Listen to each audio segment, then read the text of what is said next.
안녕하세요. 오늘도 사연살롱을 찾아주셔서 감사합니다.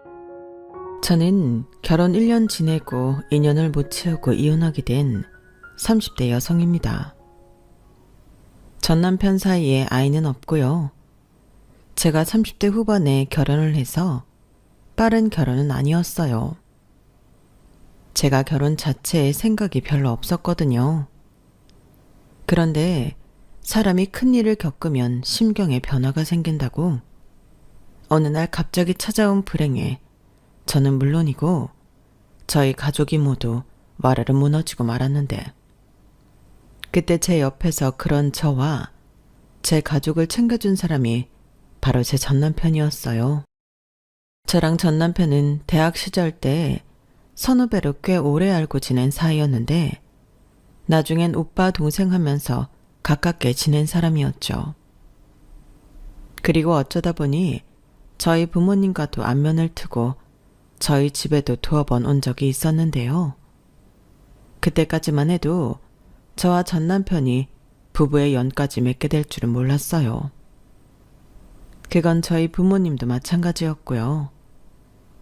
그런데 그렇게 큰일을 겪고 나니 저와 가족들 모두 심한 충격에 빠져 일상생활이 불가능해졌는데, 그때 가족도 아닌 전 남편의 도움을 많이 받게 되었죠.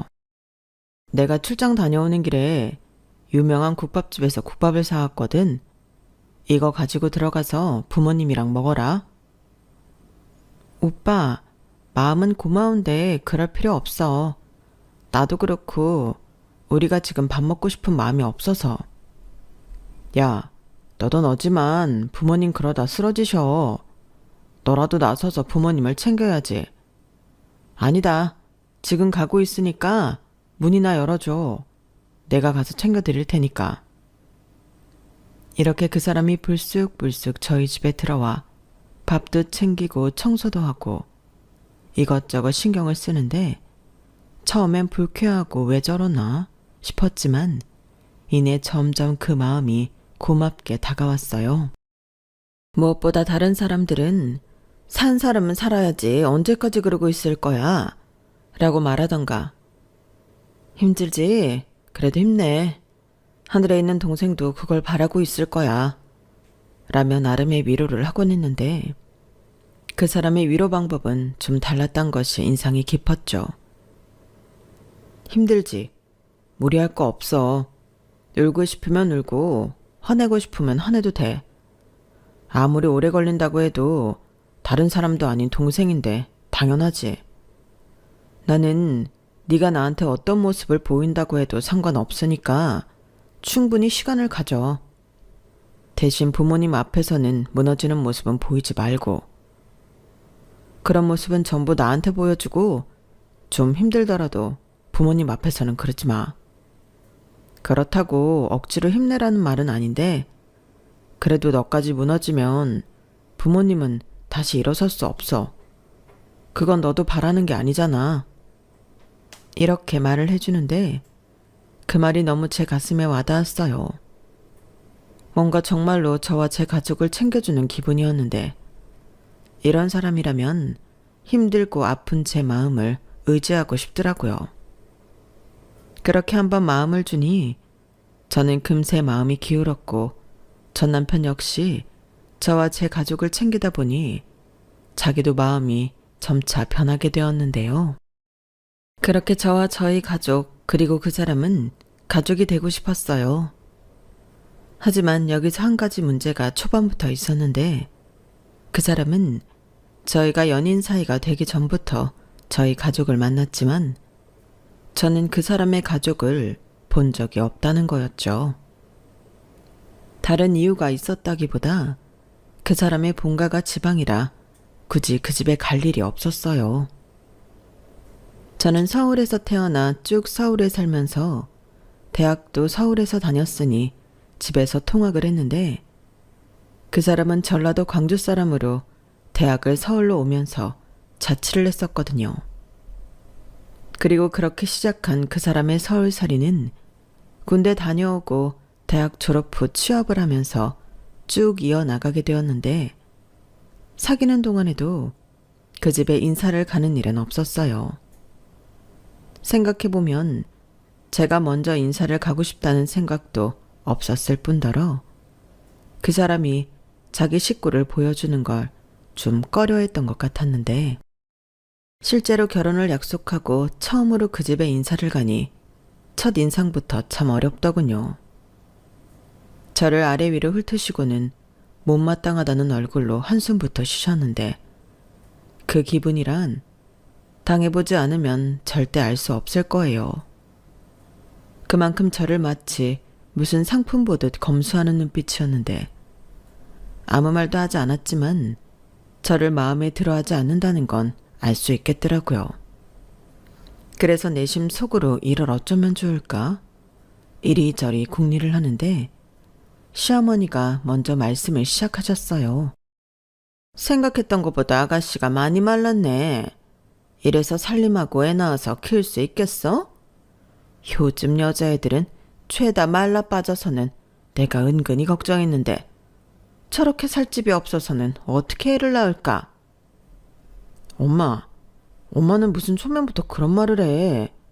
요즘 여자들 다 자기 관리한다고 이런 몸 되고 싶어서 안달이거든. 그리고 내가 장가가는 게 애 때문이야? 왜 벌써부터 그런 말을 해? 내가 이럴까봐 집에 여자친구를 못 데려오는 거야. 그래서 니들끼리 다 결정하고 통보하러 왔냐? 그래서 뭐 나랑 네 아빠가 반대하면 안 할 거야? 정말 그랬으면 좋겠어. 언제는 하도 안 간다고 갔다 오더라도 하기만 하라며. 그야 일단 하는 게 급하니까 한 소리고 그리고 이왕 결혼했으면 차손을 파야지. 그러려면 일단 여자 몸이 좀 후덕한 맛도 있고 그래야 하는데 난 후덕한 여자 싫은데 나는 누나같이 뚱뚱한 여자는 게으른 것 같아서 싫단 말이야. 야, 너 말 다 했어? 세 사람 있는 데서 누나 망신을 시켜도 유분수지. 거기에 왜 내 얘기를 하는 건데? 그리고 내가 무슨 뚱뚱하다는 거야. 그래, 네 누나가 어디가 뚱뚱해? 딱 보기 좋은 몸이지. 복스럽고 귀엽고. 얘가 아주 말라 빠진 여자 만나더니 눈이 이상해졌네. 아무튼 결혼 반대하지 않을 테니까 결혼하면 살부터 좀 찌어라. 니들 나이가 적지도 않잖아. 지금 생각하면 그때 왜 바보처럼 저런 소리를 다 듣고 앉아 있었나 후회가 막심해요. 하지만 초면부터 제 성깔 다 보여줄 정도로 제가 막 나가는 사람도 아니었고 중간에서 전 남편이 알아서 나서주니 저까지 나서는 것도 이상해. 그날은 그냥 표정 관리만 열심히 하고 올라왔는데 문제는 그 이후에도 왕왕 있었어요. 당신 딴에는 제 동생이 암으로 세상을 떠난 게 많이 걱정이 되는 모양이더라고요. 저긴 안 돼. 내가 궁금한 게 있어서 우리 아들한테 전화번호를 물어봤어. 기분 나쁜 거 아니지? 어차피 한가족 될 사이인데 서로 번호는 알고 있는 게 당연하잖아? 네, 당연하죠. 근데 뭐가 궁금하세요? 그게 사실 내가 전부터 물어보고 싶었는데 우리 아들이 하도 토끼 눈을 뜨고 있어서 못 물어봤거든. 내 말 기분 나쁘게 들지 말고 한가족 되는 거니까 서로 궁금한 건 묻고 그러자고. 내가 들어보니 동생이 위암으로 세상을 떠났다고? 아, 네. 혹시 가족력에 암이 있나? 우리는 외가 쪽도 친가 쪽도 없거든. 가족력은 글쎄요. 일단 제가 알기로는 없는데. 그래? 확실한 거야? 아니, 나는 이제 결혼하면 한 식구인데 손자 손녀가 그런 가족력을 갖고 있으면 신경이 쓰이니까. 정 그러시면 제가 저희 부모님에게 한번 여쭤볼게요. 제가 알기로는 저희 친가도 외가도 암에 걸렸던 건 제 동생이 유일했어요. 그래? 그럼 다행이고. 그래도 조심해. 동생이 그런 병에 걸렸는데 같은 배에서 태어난 너도 안심할 수 없잖아. 건강검진 계속 받고 있지? 네, 받고 있어요. 걱정하지 않도록 건강관리 잘하겠습니다. 그래, 이게 다 모두 좋자고 하는 소리지. 내 친구네 남편이 암에 걸렸는데 식구들은 식구들대로 고생하고 돈은 돈대로 까먹고 진짜 너무 안 됐더라. 보험금이 나오긴 하겠지만. 아, 동생도 보험금 나왔니? 얼마 나왔어? 이런 건 물어보는 게 실례인가? 그래도 뭐 이제 한 가족인데 감출 것도 없지. 잘 모르겠어요. 저희가 그때 정말 많이 힘들어서 이모들이 도와줘서 받은 건 알고 있는데 제가 묻질 않았거든요. 동생 죽고 받은 돈인데 궁금하지도 않았고요. 아, 그러니? 뭐 그럴 수 있지. 다른 사람도 아니고 동생이고 딸이었는데. 그래, 알았다. 나중에 우리 아들이 내가 왜 전화했냐고 물으면 그냥 했다고 해. 괜히 미주알 고주알 얘기하면 골치 아프다. 내 말 무슨 뜻인지 알지? 이제 너랑 나랑 잘 지내야지. 이만 끊는다. 같은 소리여도 시어머니의 전화는 기분이 별로 좋지 않았어요. 말은 한 가족이라고 했지만 철저히 남처럼 느껴졌죠. 그래서 그때 살짝 제정신이 들어 결혼을 하지 말까도 고민했었는데 그날 저녁 그 사람이 자기 엄마한테 연락처 알려줬는데 전화가 왔냐고 물어보길래 저는 그냥 들었던 말 그대로 다 전달했어요. 뭐? 우리 엄마가 정말 그런 말을 했어? 아, 진짜 내가 못 산다. 미안해. 속상했지. 앞으로는 우리 엄마가 전화해도 받지 마. 어떻게 그래. 그건 그럴 수 없지. 그리고 사실은 이 말도 하지 말라고 했는데 내가 그냥 하는 거야. 나 혼자 삭히기 싫어서. 솔직히 조금 전까지 결혼하지 말까도 생각했다? 자기야, 그러지 마. 그럼 나는 어쩌라고. 나는 자기 없으면 절대 못 살아. 내가 약속할게. 다시는 이런 일 없을 거야. 이런 일 있으면 내가 우리 엄마랑 연을 끊을게. 이제부터 나한테 1순위는 다른 사람도 아닌 자기야. 정말 말이나 못하면. 저는 그 사람의 말에 마음이 풀렸어요. 제가 원래 사람한테 호락호락한 사람이 아닌데 동생 일 이후에는 새가슴이 되어서 조그마한 일에도 욱하고 또 금방 풀어지곤 했는데 전 남편의 단호한 말은 저한테는 큰 위안이 되었어요. 또다시 이런 일이 생긴다면 자기 부모라도 연을 끊겠다는 말이 고맙더라고요. 그에 반면 그 사람은 저희 부모님에게 한결같이 잘했는데 자기 스스로 장가오면 아들이 생겼다고 생각하시라며 저보다 더 자식 노릇을 잘 하더라고요. 그러니 먼 시댁에서 저런 기분 나쁜 말을 해도 넘어갈 수 있었는데요. 그 사람 덕에 저희 부모님도 자식을 잃은 슬픔에서 조금씩 벗어나 일상생활로 돌아올 수 있었어요. 그러니 사위가 예쁘지 않을 리가 없었고 그 사람은 저희 집에만 오면 극진한 미리부터 사위 대접을 받았는데 그렇게 결혼 준비에 들어갔죠. 여기서 잠깐 결혼 준비에 대해 말을 하자면 저희가 결혼 이야기를 나눌 때 했던 말이 있었어요. 결혼은 아무래도 돈이 가장 예민한 부분이잖아요. 그래서 서로 얼마나 모았는지 가지고 있는 돈을 오픈했고 그 사람은 나름 준비를 했다며 1억에 가까운 돈을 모았더군요. 그에 반면 저는 일부는 동생 수술비에 보태기도 해서 5천만 원 정도 있었는데 그 사람은 그 정도면 충분하다고 했어요. 그러면서 자기가 장남이라 원래부터 자기 부모님이 5천만 원 정도는 해주겠다고 한 말이 있다며 그럼 2억 정도 되니 대출을 끼더라도 집을 사는 것도 괜찮을 것 같다고 했는데요. 그 말에 저희 부모님이 그럼 1억을 해주시겠다고 하셨죠. 그래도 명색이 두 사람의 시작인데 두 사람이 똑같이 준비해야 뒤탈이 없지 않겠냐면서요.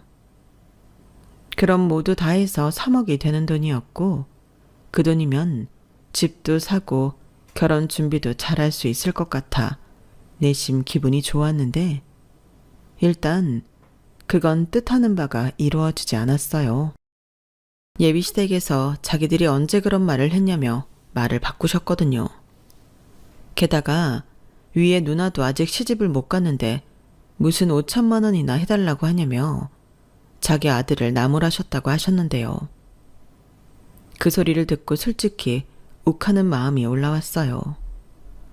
그 사람은 이렇게 된 이상 양과 똑같이 지원을 받지 말자고 했고 전후 사정을 다 들은 저희 부모님이 어떻게 그러냐며 그럼 5천만 원을 해줄 테니 둘이 1억씩 가지고 시작해보라고 하셨는데 그래서 집은 사지 않고 20평대 아파트를 전세로 들어갔어요. 지금 생각하면 그게 뭐랄까 신의 한 수였는데요. 저는 부모님 도움을 받긴 했어도 그 사람과 제가 똑같이 반반 가지고 와서 한 결혼이라 헤어질 때도 쉽더라고요. 가져온 대로 반반 나누면 됐었거든요. 하지만 그때는 절대 그럴 일이 없다고 생각했고 그저 예비시댁에는 서운한 마음과 동시에 이렇게 된 거 결혼해서 돈도 잘 모아 집도 사고 보란듯이 행복하게 사는 모습을 보여줘야겠다 하는 오기가 생겼는데 결론부터 이야기하자면 신혼생활은 나름 만족했어요. 워낙 살뜰한 성격이고 또 자취를 하면서 집안일을 곧잘하는 남편이었기 때문에 오히려 제가 도움을 많이 받았는데 한 달에 한 번에서 많게는 2번은 친정부모님과 시간도 보내고 나름 안정적인 결혼 생활을 할 수 있었어요. 그렇게 행복한 결혼 1주년을 보내고 2주년을 맞이할 쯤엔 전세 계약이 끝나면 집을 살까도 고민하며 즐거운 상상을 하고 있었는데 남편에게서 이상한 얘기를 듣게 되었어요. 갑자기 남편의 외할머니가 저희가 사는 아파트 단지로 이사를 온다는 소리였죠. 뭐? 할머님이 이사를 오신다고? 누구랑? 그게 할머니 혼자 오시는 것 같아. 할머니가 병원 다니시려면 왔다 갔다 힘드시다고. 엄마가 이사시켜드리는 것 같더라고. 병원? 할머니 어디 아프셔? 나도 최근에 알았는데 우리 할머니 대장암 2기래. 뭐 그렇다고 당장 수술을 하시는 건 아니고 지금은 약도 써보면서 할 수 있으면 항암 치료를 해보자고 하나 봐. 그런데 자기도 처제 때문에 알겠지만 항암이라는 게 체력이 받쳐줘야 하는 거잖아. 그런데 할머니 연세가 있으셔서 우선 약을 쓰면서 체력 회복을 좀 해보자고. 뭐? 그 말이 정말이야? 그런데 어떻게 할머니가 혼자 계신다는 거야? 옆에서 누군가 계속 케어를 해드려야 하잖아. 그리고 병원에는 누가 모시고 가? 그건 나랑 자기가 있으니까. 저는 남편의 말에 망치로 머리를 세게 얻어맞은 기분이었어요. 그러니까 저랑 상의도 하지 않고 할머니만 이사를 와서 우리가 챙기자는 말을 남편이 하고 있는 거잖아요. 말이 우리지 거의 저더러 하라는 것 같았는데 어이가 없어서 한참을 아무 말 없이 남편만 쳐다봤어요. 미안해. 나도 너무 갑자기 알게 돼서. 엄마도 힘들다고 하고 우리 누나는 할머니랑 사이도 안 좋거든. 서울에는 우리만 사는데 나도 어쩔 도리가 없었어. 그래서 이렇게 다 된 후에 나한테 통보하는 거야? 세상에 이러는 법이 어딨어. 그래서 미안하다고 하잖아. 나도 뭐 이러고 싶었겠냐? 근데 솔직히 다른 건 몰라도 할머니가 아프셔서 그러는 건데 그 정도는 자기도 이해해 줄 수 있는 거잖아. 오히려 누구보다 잘 이해할 수 있는 사람이 자기 아니야? 솔직히 좀 실망이다. 실망? 누가 할 소릴. 정작 자식인 어머니도 나 몰라라는데 그걸 왜 며느리인 내가 해야 해? 며느리니까 할 수 있는 거지. 아니 해야지. 집안의 어른이 아프신데. 그리고 내가 언제 전적으로 자기 혼자 하래? 나도 할 거야. 우리 할머니니까. 저는 당당한 남편의 태도에 더는 아무 말도 하고 싶지 않았어요. 물론 제가 한참 아랫사람이고 투병 가족 케어했던 경험도 있으니 병수발을 들 수도 있는데 정작 자식인 시어머님은 오시지도 않고 저에게 아픈 당신 부모를 떠밀었다는 게 참을 수 없을 정도로 화가 났어요. 만약 시외 할머니가 올라오시기 전에 충분히 저희 부부와 상의하고 제가 결정했다면 남편과 같이 한다는 전제하에 할 수도 있었을 거예요. 하지만 이런 식으로 떠넘겨봤듯 병수발을 들고 싶지 않았고 남편이 기세등등하게 자기가 한다고 했으니 저도 모른 척 할 생각이었는데요. 처음 남편이 할머님을 모시고 병원에 다녀오고 그날 저녁 바로 시어머니에게 불효령 같은 전화가 걸려왔어요. 제가 가지 않고 당신 아들이 할머니를 모시고 병원에 다녀왔다는 사실에 엄청 화가 나셨더라고요. 나다. 너는 어떻게 된 애가 할머니 병원 가시는데 지 남편만 딸랑 보낼 수가 있니?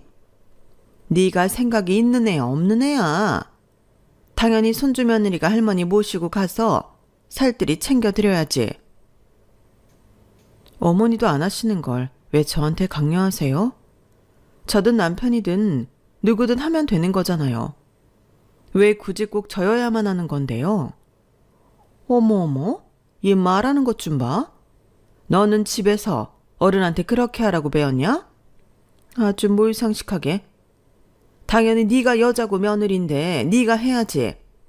며느리가 집안 어른 수발 드는 건 지극히 당연한 거잖아. 늙은 우리 엄마가 살면 얼마나 산다고. 그니까요. 사시면 얼마나 사신다고 정작 자식인 어머니는 그걸 나남한테 떠넘기려 하시냐고요. 저 같으면 그게 더 쪽팔려서 이런저런 못할 것 같은데요. 야, 너 지금 말 다 했어? 난 이 시어머니야. 그리고 네가 나보다 더 젊잖아. 내가 내 며느리 덕 좀 보겠다는데 뭐가 잘못됐어? 며느리 생겼는데 이럴 때 안 써먹으면 너는 뭐 시집와서 뭘 하겠다는 거야? 어머니, 그 말 실수하신 거예요. 어머니 말씀을 직역하면 어머니는 어떻게 하든 저를 부려먹고 싶으신 거잖아요. 그것도 다른 것도 아닌 어머니의 아픈 어머니 병간호를. 어머니, 그러시다 천벌 받으세요. 애당초 저랑 상의도 하지 않으셨는데 제가 왜 할머니 병수발을 들어야 해요? 저는 앞으로도 할머니 병수발 들 생각은 없어요. 뭐야? 네가 상전이야? 그냥 시키면 하는 거지 뭔 말이 많아. 그래서 내 아들을 시켰다 이거냐? 네. 어머니도 싫다는데 할머니 외손주가 해야죠. 저는 따지고 보면 생판 남이잖아요. 저보다야 그이가 하는 게 더 낫죠. 시어머니는 제가 한마디도 지지 않고 바득바득 대들자 저랑은 말이 통하지 않는다면서 신경질적으로 전화를 끊으셨어요. 그리고 남편에게 전화해 제 욕을 한 바가지 하신 모양이었는데 전에 같으면 제 편을 들어줬을 남편이 그날은 저에게 자기 엄마에게 사과하라고 하더군요. 뭐? 사과? 내가 왜? 왜긴 그래도 우리 엄마가 어른인데 자기가 그렇게 하는 게 도리에 안 맞잖아. 그냥 일이 있어서 그랬다 죄송하다 이런 식으로 좋게 둘러댈 수는 없었어? 뭐하러 일을 크게 만들어? 지금 나더러 거짓말을 했어야 했다는 거야? 내가 왜 그래야 해? 애시당초 나랑은 무관한 일이었잖아. 한마디 상의도 없이 판 다 깔아놓고 나는 자기 엄마가 시키는 대로 하라고? 좀 하면 안 돼. 솔직히 경험이 없는 나보다는 경험 있는 자기가 낫지. 경험? 내가 무슨 병수발 체험이라도 했다는 거야? 나한테 내 동생 일은 지금도 아픈 상처야. 지금도 동생 입원했던 병원 쪽은 가기가 무섭다고. 그런데 나더러 경험이 있으니 잘할 거라고? 지금 그게 말이니? 저는 그때 가장 심각하게 남편에게 실망하고 화가 났어요. 아무리 팔이 안으로 굽는다고 해도 저 상황에서는 사리 분별을 할 줄 알아야 하는데 저런 말을 아무렇지 않게 하는 모습에 이 인간도 자기 엄마랑 똑같은 생각을 갖고 있는 사람이구나. 결혼한 지 2년도 되지 않아 제 선택이 잘못됐을 수도 있다는 불안감에 휩싸였죠. 하지만 신혼 초반에는 누구나 싸우고 서로 맞춰가는 과정이라는 말을 들었기 때문에 남편이 자기가 실수했다는 걸 인지하고 저에게 예전처럼 사과해 주길 바랬는데 남편은 그러지 않았어요. 그리고 며칠 뒤 제가 사과도 하지 않고 시외 할머니 병수발도 들지 않을 것 같자 시어머니는 전략을 바꾸셨는데요. 예전에는 강압적인 공포 전략이었다면 이번에는 180도 바뀌어 저를 어르고 달래는 걸로 방법을 바꾸셨어요. 아우, 나다. 내가 요즘 밥도 잘 못 먹고 잠도 잘 못 자. 나라고 우리 엄마 서울 보내놓고 마음 편히 살겠니? 사실 네 말이 틀린 말이 하나도 없지. 내 엄만데 자식인 내가 챙겨야 하는 게 맞아. 근데 나도 그러고 싶어도 그러지 못하는 사정이 있다. 네 시아버지가 겉으로는 허허하면서 사람 좋아 보이지만 그 양반이 옛날 사람이라 집에 마누라가 없으면 큰일 나는 줄 알거든. 게다가 내가 하도 고된 일을 많이 해서 속은 다 굶어 터졌다. 그러니 네가 좀 나를 도와주면 안 되겠니? 내가 많은 걸 바라는 게 아니야. 가까이 사니까 식사하셨는지 좀 들여다봐주고 병원 갈 일 있으면 모시고 다녀와주고 약도 좀 챙겨주고 딱 그 정도. 따지고 보면 아주 큰 일은 아니잖아. 다행히 우리 엄마가 중환자가 아니니까 네가 그 정도만 해주면 내가 너무 고마울 것 같은데. 이렇듯 정과는 다른 방법으로 말씀하셨는데 시어머니가 저렇게까지 말씀하시니 저도 전처럼 절대 하기 싫다고 말할 수가 없었어요. 하지만 그 수에 말리고 싶진 않아서 어머니 마음 잘 알겠다고 남편과 둘이서 상의해서 최대한 해보겠다고 둥글려 대답을 했는데 시어머니는 제 대답이 썩 마음에 들지 않아도 한 발 물러나시는 모습을 보이셨어요. 그래서 저도 나름 고민의 시간을 가졌고 표면적으로 움직이는 건 남편을 시키되 반찬을 해서 들려보내거나 병원 예약 같은 건 제가 하자 싶었는데요. 그러다가 남편이 움직일 수 없는 상황은 제가 나설 마음이었어요. 일단 전반적인 건 외손자인 남편이 주로 하는 걸로 하고 남편과 합의를 볼 마음이었죠. 하지만 남편은 말은 콕 집어 그렇게 말하지 않았지만 자기도 하기 싫은 것 같았어요. 아니, 자기가 좀 하면 안 돼? 할머니도 여잔데 나도 불편하다고. 자기가 같은 여자고 손주 며느리인데 우리 할머니도 남자인 나보다는 여자인 자기가 더 편하지. 그러지 말고 자기가 힘들 때는 내가 도울 테니까 자기가 좀 해. 지금까지도 내가 했잖아. 내가 얼마나 힘들었는지 알아? 뭐라고? 지금 누가 누굴 돕겠다는 거야? 그러니까 자기 말은 자기는 남자라 힘드니까 나더러 하라고? 전에는 같이 하자며. 왜? 그거 조그마니까 힘들어서 나한테 미루고 싶어진 거야? 솔직히 힘들지. 내가 뭘 아냐? 우리 할머니도 불편한 지 계속 됐다고 그러시고 병원에서는 자꾸 나한테 뭐라고 하고 중간에서 아주 곤란하다고 사람들도 다 이상하게 봐. 아무래도 모양새는 그 입 닫아? 왜? 며느리가 하는 게 모양새가 좋다는 소리를 하고 싶은 거야? 진짜 너무한다.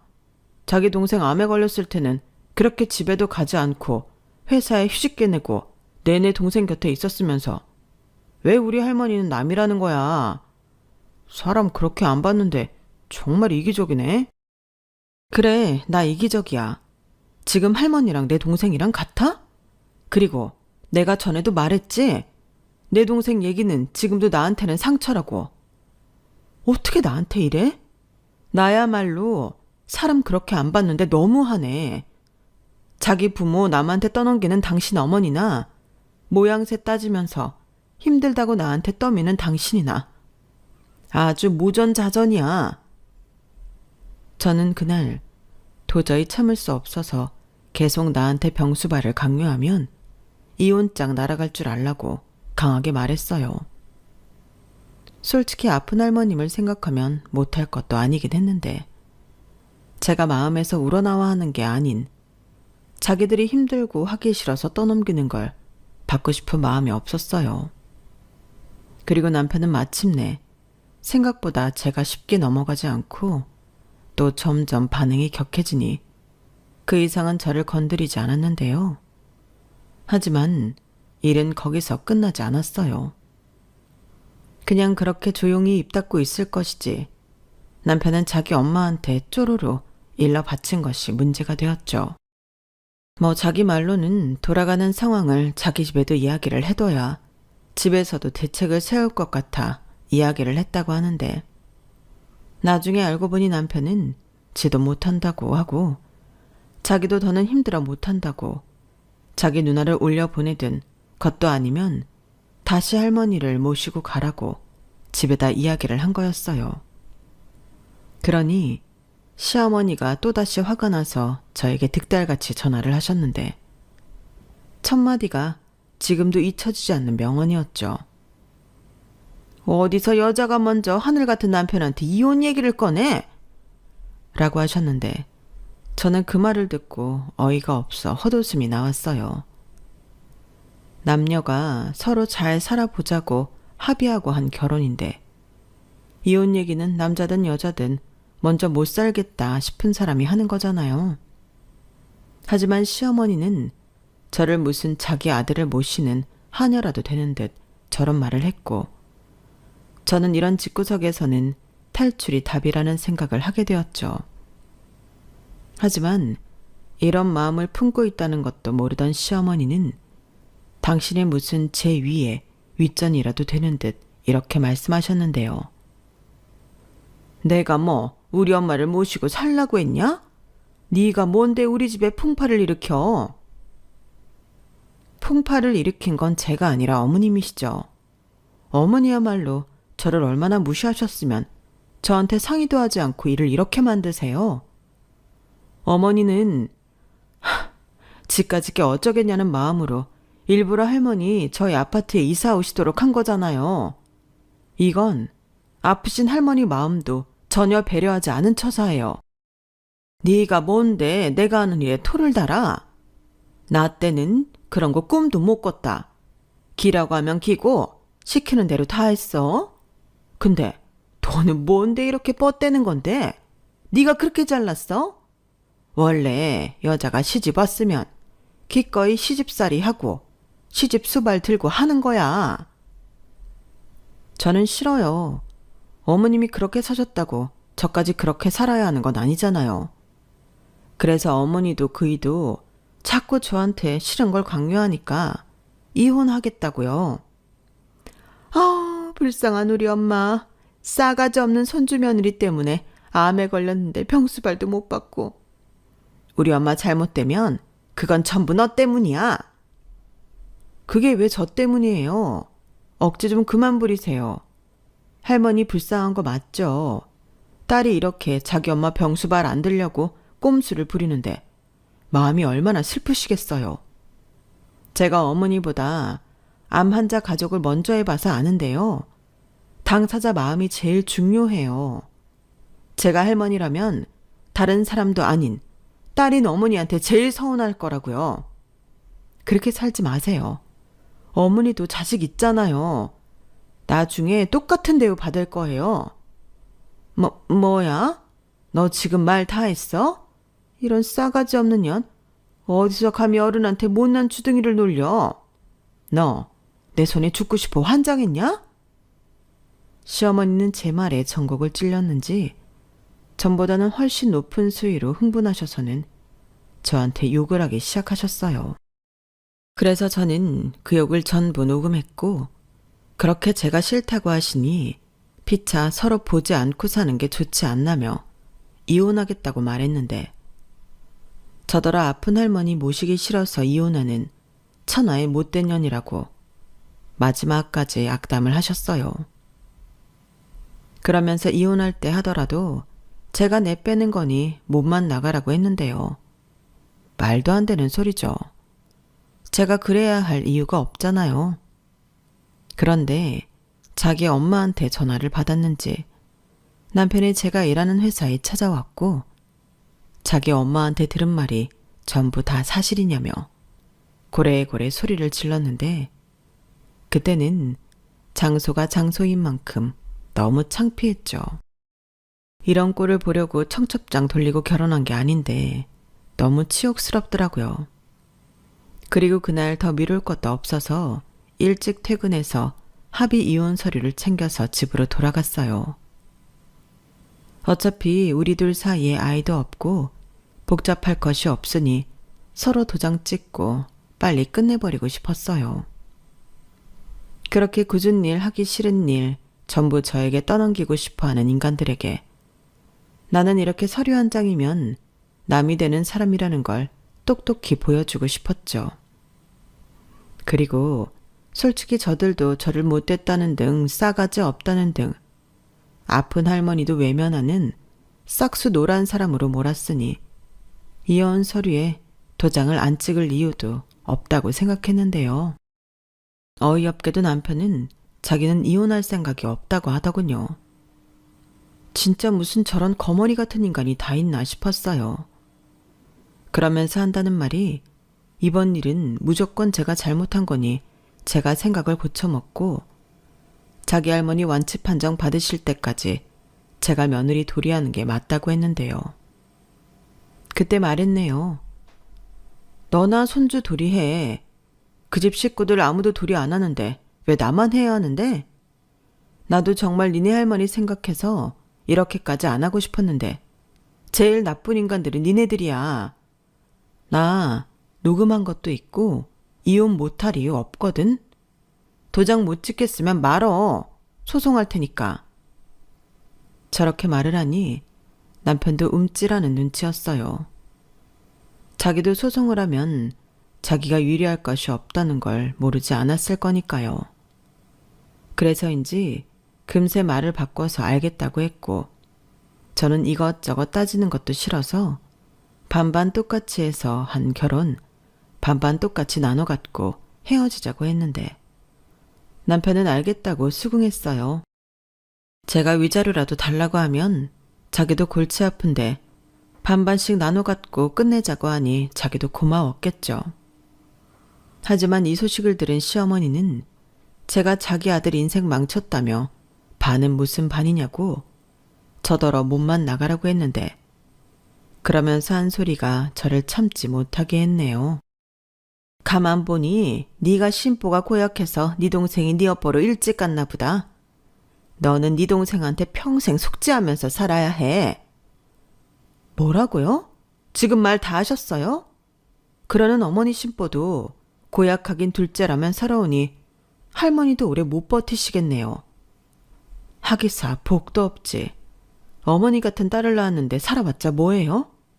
어머니야말로 할머니 돌아가시면 평생 속죄하고 사세요. 따지고 보면 아들 이혼시키는 것도 어머니가 어줍잖게 꼼수 부려서인 건 잘 아시죠? 그러니까 아들 인생 망친 건 제가 아니라 어머님이시라고요. 제 동생이 저 때문에 일찍 갔다고요? 그래도 제 동생은 한시도 혼자였던 적이 없어요. 식구들이 다들 자기들이 간호한다고 그렇게 옆을 지켰는데 어디에 비교를 하세요? 제발 부끄러운 줄 아세요.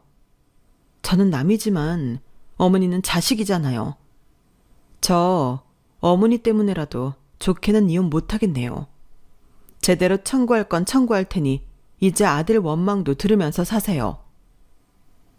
저는 그렇게 말하고 남편에게 정신적 피해 보상금 1,000만 원을 요구했어요. 그러자 남편은 왜 갑자기 이러냐며 처음에 합의한 대로 하자고 했고 나는 니네 엄마 때문에 이젠 마음이 바뀌었다고 합의 안 해주면 소송하겠다고 했는데 그래서 결국 깔끔하게 남편에게 1,000만 원 더 받고 헤어졌죠. 마음 같아서는 더한 금액을 요구하고 싶었지만 솔직히 그 이상은 양심상 요구할 수 없었어요. 그리고 할머니에게 찾아가 아프신데 이렇게 되어 죄송하다고 최대한 예의를 갖추었는데요. 절대 할머니 때문에 이혼한 것이 아니라는 말을 꼭 하고 싶었어요. 실제로도 그렇고요. 만약 시어머니나 남편이 상황이 이렇게 되어 가족끼리 돌아가면서 최대한 할머니 병간호를 하자고 했다면 저도 이렇게까지는 하지 않았을 거거든요. 실제로 그것 때문에 마음이 늘 좋지 않았는데 왜 저만 늘 마음이 불편해야 하나. 그 사람들이 더 미워지고 싫어졌어요. 그리고 어쩐지 그게 시작이 되어 다른 것도 그런 방식으로 떠안게 될 것 같았는데 끝까지 정신 못 차린 시어머니와 남편 때문에 더는 결혼 생활을 이어갈 수는 없었죠. 그리고 시간이 지난 지금도 그 생각은 변함이 없는데요. 이혼에 있어서 저는 책임감을 느끼지 않아요. 순전히 그 몰상식한 사람들 때문에 한 이혼이었고 그렇게 그 사람들의 밑바닥을 빨리 보게 되어 다행이라는 생각뿐이죠. 그리고 나중에 돌고 돌아 듣게 된 이야기로는 할머니가 변변한 보험이 없으셔서 결국엔 그 집 재산을 거의 들어먹었다는 말을 듣게 되었는데요. 솔직히 그 말을 듣고 속이 다 시원했어요. 어차피 못된 년이라는 말을 들은 마당에 할머님이 그 집 재산 다 털어 드시고 마지막엔 꼭 쾌차하셨으면 좋겠다는 바람입니다. 병에 걸린 할머니는 아무런 죄가 없으시니까요. 그리고 끝으로 참 못된 시어머니가 당신도 똑같은 일을 당할 수 있다는 걸 꼭 아셨으면 좋겠습니다. 이상 제 사연은 여기까지예요. 별로 길지 못했던 결혼 생활이지만 그 마지막이 너무나도 강력해서 좋았던 기억마저도 다 무색해져 버려 유감스럽기만 한데요. 이제 남은 인생은 편안하게 지내고 싶네요. 제 이혼으로 저 못지않게 상처를 받게 된 저희 친정부모님 곁에서 평생 효도하며 누구랑 다르게 남한테 떠넘기지 않고 자식 노릇 똑바로 하고 살려고요. 그게 어쩌면 하늘로 먼저 간 제 동생이 바라는 일이 아닐까 생각합니다. 너무 빨리 헤어진 내 동생, 어느 한순간에도 사랑하지 않았던 적이 없었는데 나중에 꼭 다시 언니 동생으로 만날 수 있기를 소망하며 제 사연은 여기서 마치도록 할게요. 그럼 지금까지 제 사연 함께 해주셔서 대단히 감사드리고요. 늘 기쁜 일만 가득하길 바라며 안녕히 계세요. 여러분, 사연 댓글에 응원과 현명한 조언 부탁드려요. 좋아요와 구독은 저에게 큰 힘이 됩니다. 오늘도 좋은 일 가득하세요.